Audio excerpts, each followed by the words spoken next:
Hi guys, how you doing? Um, I've had a heck of a day. I had a migraine, started in the night and it got bad and I had to stay home today from work. It was really bad.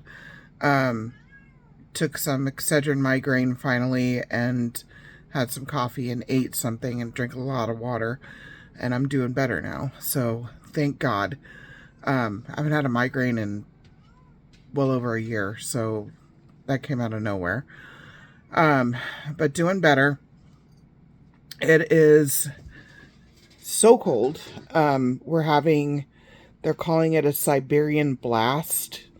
And so it's going to get, the wind chills are going to be negative 30 degrees. So it's supposed to break records, um, tonight and tomorrow, which is insane. Um, Tonight, overnight, it's supposed to be, between 2 degrees and negative 2 degrees. Absolutely insane out here. So they were saying um if you go outside for more than 15 minutes, you'll get frostbite. So I am not.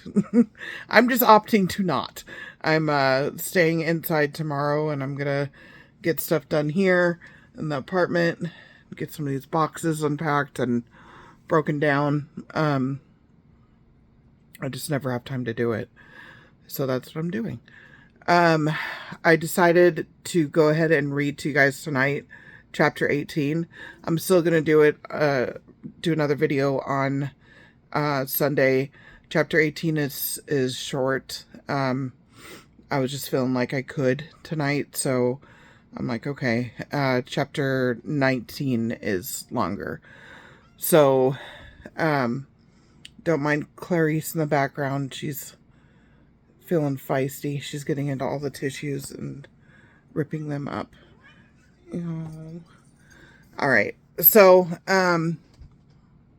chapter 18 is titled Abandoned, and I know the last chapter was Hell. Um, this one's the follow-up, and it's not as bad, but it's still a lot. So chapter 18, Abandoned. This is July 25th, 2022. This was day 18 of Breakthrough. And then, as always, I start with a quote. This one is by Gary David Curie, and it says, "Being abandoned or given up is the most devastating emotion we can cause another human being." Yeah. Yeah. Now my words. It said, "Okay, it's nearly 4 p.m. Yesterday took a lot out of me. That was an obscene amount of trauma to go through, all at once for me. I promised myself that I would take time to just chill until 4 p.m. Good decision. Absolutely needed the brain break. Still no alcohol and anxiety is way down. I'm feeling more relaxed, even though we are going through heavy shit. Pretty damn impressive if you ask me. But it's time to get to work now. Back to the trauma timeline.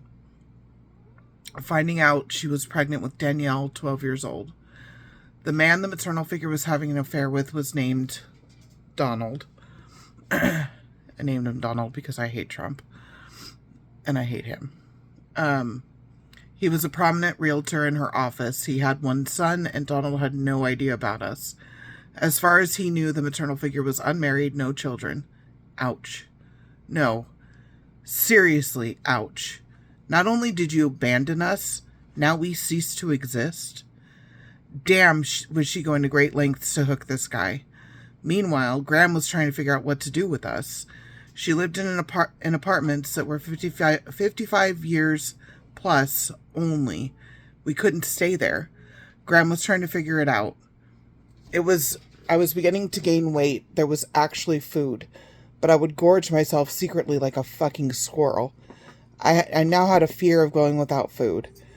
When I did see the maternal figure again, she made sure I was aware of the weight gain.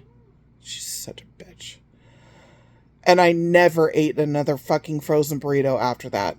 I was aware of the weight gain, and it made me supremely self-conscious. And I was starting another new school. Great. My new school was difficult. It was across the street from the cemetery, and we literally watched people get buried at break times. I swear I can't make this shit up.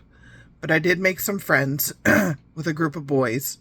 I played basketball with them on breaks, and a boy, Jason, and I had crushes on one another. He was so sweet, sensitive, and shy. But the other kids, damn, this was my first real experience getting really bullied. Hey, Jaren, bet you can't see your toes. Screw you, bet you can't see your dick. God, I was so angry. The shit that was going on inside, too much. But I really do think my body issues took off here. I was so insecure. I thought everyone was staring at me in disgust all the time. Poor kid, I was so messed up. In the back of my mind, I still thought this was all temporary. I legitimately still believed the parents would get back together. Until the big news. The maternal figure is pregnant. She's getting married. What the fuck? Danielle was born in July. So what? Oh my god, Jaren. Simple fucking math. August. She would have had to have gotten pregnant in August or September before the faux father left. Jesus, I'm legitimately just figuring this out now. She would have had to have already known. Jesus, I need a minute. That is a lot to process for me. Wow. Okay. So she carried that secret alone. Did anyone else know? Wow. Insane. Okay, so now she's pregnant. I find out I'm devastated because I feel discarded and replaced. And it kills me to admit, but I resented that new baby so much. In my head, that baby was getting everything we so desperately needed. Love, attention, support. Oh yeah, she got to exist. So yeah, if the maternal figure remarried and now has another child, how is she going to come clean? You can't hide us forever. And she knew it. She did have to come clean. I don't know what she told Donald, but all of a sudden there were talks of me going to live with Donald and the maternal figure. And Ryan. Because she suddenly owned up to the existence of 2 of 4 of us. What the fuck? What about Marjorie Taylor and Kimberly? No word on them. But yes, she definitely wants you and Ryan to live with them. This screwed with my fragile mind so badly. She wants me now? Did she realize she loves me after all? Stop getting ahead of yourself, sweet girl. That's not what it meant at all. The maternal figure confessed. I want Ryan because he's the boy I always wanted. Duh, everyone knew that. And I need Jaren because I need a babysitter. Oh look, another bullet.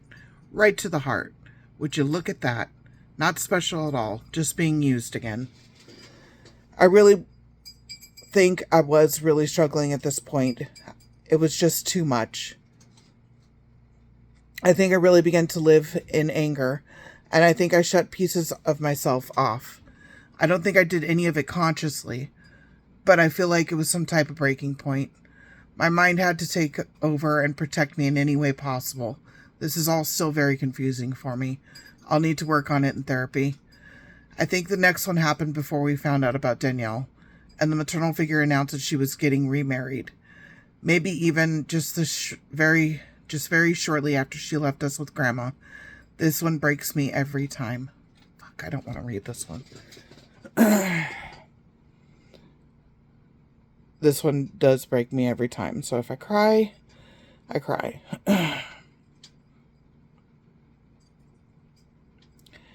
At some point after she abandoned us with Graham, the maternal figure came down to bring us back to Moreno Valley for the day.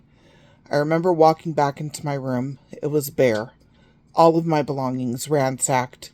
Sold in the garage sale the maternal figure had. Everything must go. Literally. I probably had one bag of things of my own to bring back to Grandma's. But first, Jaren, I need your help with something. Let me back up.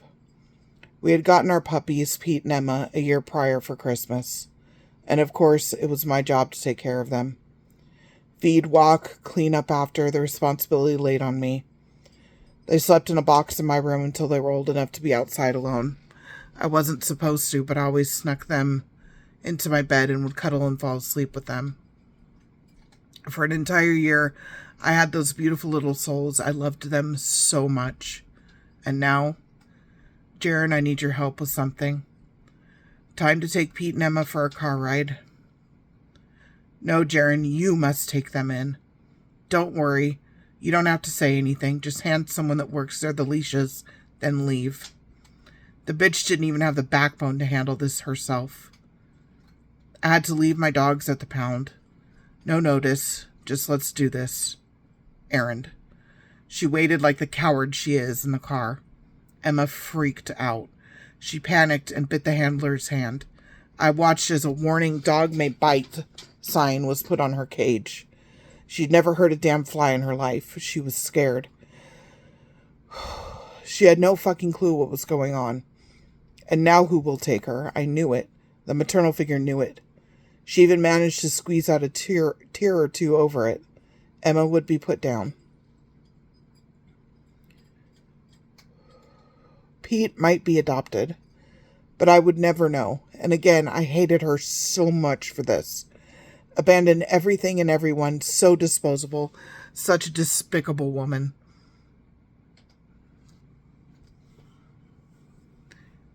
I loved those dogs. I loved them so much. And her bringing us out to Moreno Valley, that wasn't to spend time with us. That was because she knew that she had to get rid of the dogs. And she couldn't do it because she's a coward. Ultimately, the maternal figure is the biggest coward I've ever known in my life. Ever. She'll pull crap. She'll pull crazy games and stunts. But when it comes down to it, she is the biggest coward I've ever known in my life. And I hate her. And this was so cruel. This was so cruel. I'm noticing much more anger today. I can tell it in my writing. I'm writing like I used to think back then. So much anger and resentment. Anger is always a cover for something else, right? So what am I really feeling? Well, it looks like Gage is going to get the dildo-free apartment. And it looks like it will be happening much quicker than anticipated, within the next week or two. My immediate reaction was panic. No, you can't leave yet. Why not? Think fast. You have to work. Yeah, but it's online. Okay, because your poor mother isn't ready to let you go. He actually didn't make a joke for once. He looked at me like he totally got it. This is so fucking hard. I can't protect him anymore. I'm so afraid something bad will happen, and I won't be there for him. Fear, sadness. Yes, definitely fear and sadness. And a lot of hurt and sadness speaking about the traumatic events. It's very painful today. So yes, it makes sense that my writing would be darker, my emotions heightened. That makes total sense.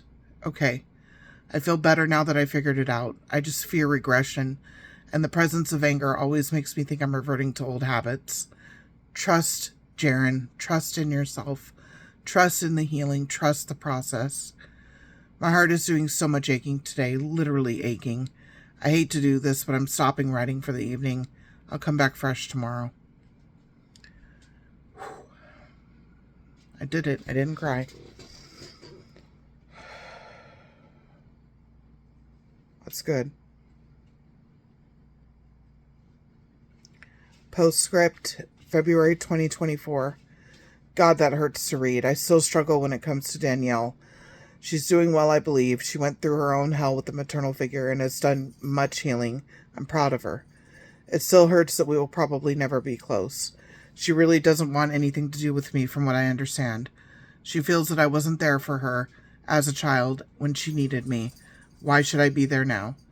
She never knew or understood what it was that I went through before she was born and afterward. I could not be there for her.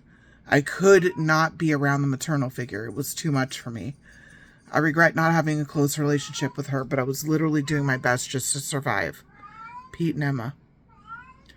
That was one of the cruelest things she could have done to me, and the maternal figure knew it. I was the one that had to take care of those dogs. She knew I loved them, and that it would wound me severely to force me to be the one to take them to the pound. Such a fucking coward. She couldn't do it herself. And to make me do it right after my birthday. Happy birthday, Jaren. Bitch.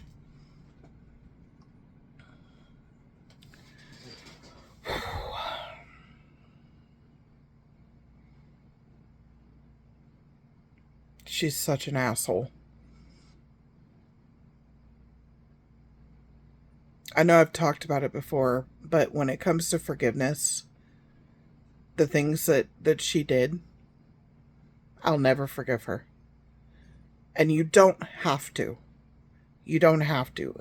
If you're a survivor and you've got people telling you, you need to learn to forgive, or forgiveness is for you, not them, or all the other bullshit, it's bullshit. You do not need to forgive.